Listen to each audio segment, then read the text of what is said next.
morning. My name is Chris Ebert. I'm an industrial designer and I've been teaching industrial design for nearly 20 years now. One of the central tools of my trade is marker and chalk sketching. You might have heard about this if you're in industrial design or product design or illustration or transportation design. And I will show you how it works, what it is, why we do it, and so on. Now we'll scroll right through here to the first example page. This is the kind of thing we're talking about.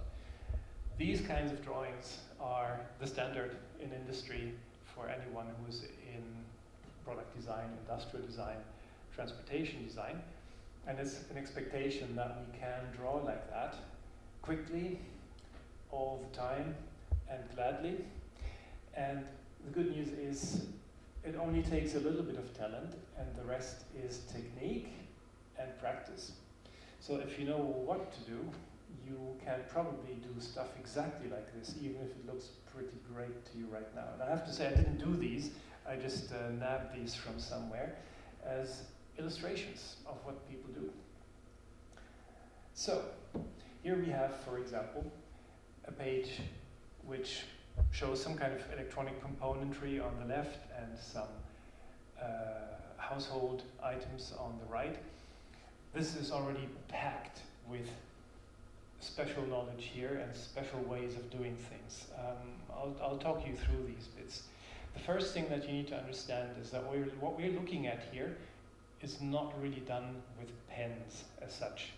If you were to try and do this with, I don't know, pencils and markers, you would probably lose your mind pretty quickly. So don't feel bad if you can't pull this off with a pencil. Nobody can. This is a completely digital sketch, and some of it might be hand sketched, but it might just as well be digital, because these days you never know. Now let's see, how would we do this if we were to try it analog and not digital? Well, let's take a look at the components here. The first thing that will probably catch your eye is that these lines here are wonderfully refined. These are perfectly purposeful lines. They don't have any ghosts, as we call them. You just have the one line and it sits exactly where it should be sitting, and it runs perfectly clean. There is no bump in it or anything. There's some bumps here, but they're okay. It doesn't have to be clinically clean. Now, how do you do one like that? There is a tool called a French curve. Sorry. And you may want to get one of those. A French curve is basically a template, little plastic piece that any stationery store will stock. And it allows you to just draw your pen along a curve, just like you would with a ruler. And you can use whatever media you want for it. Now this here, if it were an actual analog drawing, would probably be done with a biro. That's a British word. It's a ballpoint pen, though ballpoint pen is a bit of an iffy word for this, because a ballpoint pen describes two sorts of pens in the English language. A ballpoint pen can be what the British call a biro, which is more of the type of dry pen that usually doesn't work on first try, but then it comes. And they're my personal favorite because they are as nice to handle as a pencil, and you can let them trail off and stuff like that. Or you do what the British call a ballpoint pen, and the Americans also. And it's like an ink pen. It's a thin pen, and it gives you a direct line immediately. And you can't let it trail off like you can see here. Yeah, this bit here, that's shooting over and trailing off, it gets thinner. You can't do that with a ballpoint pen. You have to do that with a biro or with a pencil. Then how do we do these amazing gradations? This is what we call a gradation. If you follow the cursor here, the arrow, it's black here and then it becomes a gray, a light gray, and white. How on earth do we do that? Well, we have a lot of ways. One thing, the best way probably, is to mask off the area here with tape or paper, and then get some crayon or Conti or chalk, and get a knife and scrape some of the chalk onto your paper, grab a cotton pad or cut up a kitchen sponge and rub it across in a nice and controlled way, and you get your gradient like this. You could also use an airbrush. You could even use a spray can. That's pretty much it. But that's how you do these things. And gradations are what makes a drawing great. It also makes them more 3D. You can see here that this surface is clearly changing angle. There is light reflecting at the top here that is not reflecting here. So we're helping to explain the surface. That's why we do it. Not because it's pretty, but because we want to explain that the surface is doing something. You don't have to do those. You can see here that drawing lines over the surface in a certain way can also help you define what the surface does. That tends to make sense mostly when there actually is a line, like a partition line in injection molding scenarios, like you might have here on the side, or here where clearly two materials are meeting. But then you have other lines, like this here, for example. This line probably doesn't occur in the real product, and we're only putting it there to define what actually happens with the shape. This makes us understand that this otherwise probably pretty undefined surface is flat and is going in at this angle. Then we're looking at other things here. We're looking at material, for example. When you look at this sketch here on the right side, we clearly have a sense of steel here, and there is a certain convention how to draw metals. Metals always follow the same rule. They're very contrasty, so you have some really dark bits and some really bright bits, and automatically your eye will think it's metal. Or you're doing plastic. Plastic is a little less extreme in its contrasts. Here, this is a wonderful example of how to draw plastic over here on the left. Because there isn't that much contrast, the gradations are a little gentler. It's all happening a bit slower. We have other things going on here. We have an amazing sense of perspective in this. This drawing is pretty much following three-point perspective, so we're clearly looking at the work of someone here who is very comfortable drawing three-hand perspective, but I don't think it's constructed. I think this is just totally free-handed. And you can do this if you only draw often enough. We call this mileage. Where I studied, we were sometimes asked by instructors to do 100 sketches a week.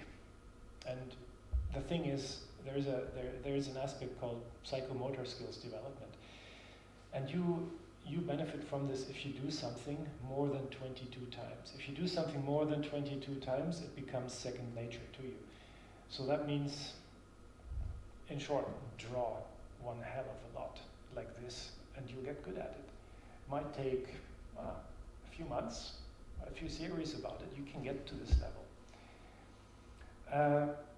Other things we see here is a pretty flamboyant way of doing a background. Backgrounds are an important part of sketching. You can, of course, leave your object just on a white page. Yeah? Some of these objects here are just hovering in space with a shadow under them. That's one way of doing it. But why not put something behind them? Just some streak that says, okay, this is no longer the object. Here we have other things going on. It just helps you put more color on the page, which can help the overall appeal of your page. And the reason why we do these kinds of things is because we want to draw attention to new concepts. So you want to make them as flamboyant and as flashy as you can. How do we actually do shadows? Now these shadows here were clearly defined digitally. I think somebody did these in Photoshop, but you could make this with analog tools. Like one way to do this would be to draw on vellum paper. That's the transparent paper that architects use, and use a pen and draw the shadow on the back side. And then you get this nice quality here that looks somewhat other. Yeah, so that's basically that. Another thing you see here is composition. Composition. You have all these objects here. Now that would be hard to draw, I suppose. But it's not. If you're used to drawing, you can do this. And putting a lot of things on one page is actually one great trick at communicating your concept very powerfully. Because people have a lot of questions about something new that they've never seen before. So clearly they're going to want to see it from as many different angles as possible. And that's what this person here has done with this object. We see here two fairly conservative dead-on views that were colored in. This is what the object looks like from the side, from the front. And then we have all these perspective drawings in the back here, like a clutter, to show us maybe other concepts, maybe other ways of portraying the same object. And we've all crammed them into the same space so that whoever is looking at this drawing gets what this is about by just looking once. Yeah.